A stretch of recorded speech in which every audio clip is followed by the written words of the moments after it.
Hey guys, Stu here. Just finished painting this Indian hood here, this bonnet of a car. I'm going to take you through and teach you a few little tricks and tips on doing a portrait. Basically going through techniques on building that light up and going through and using a little bit of texture techniques and things like that. So stay tuned. I hope you guys enjoy it.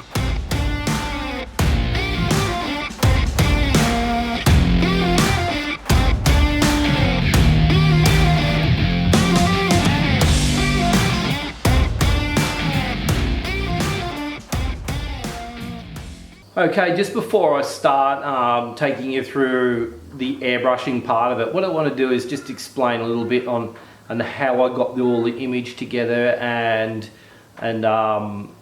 mixing the paint and stuff like that. First of all, I projected the image up using my overhead projector, using a chalk pencil. The pencils used in the tailor industry for dressmaking and fabric and stuff like that, used for marking on the fabric.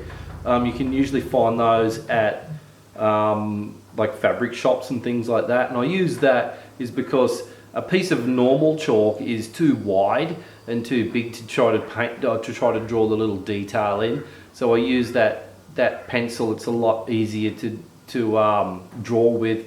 And then what I do is wipe that pencil off after I've airbrushed over it, and with some wet rags, okay, a clean wet rag, wipe it off and then dry it off, and then there's no pencil marks left in your actual artwork itself.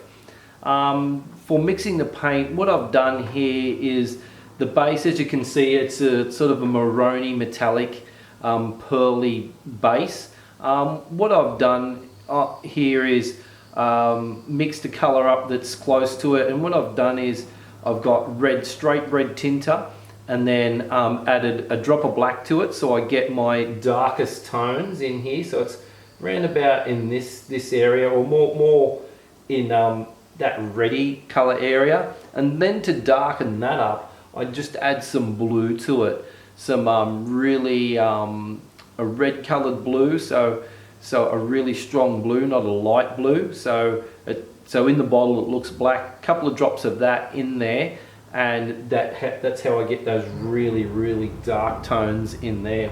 And then basically that's just all straight white tinter reduced at different opacities. Okay, so using all urethane base coat because it is automotive bonnet. So again, watch the tutorial. I hope you guys learn a heap from it.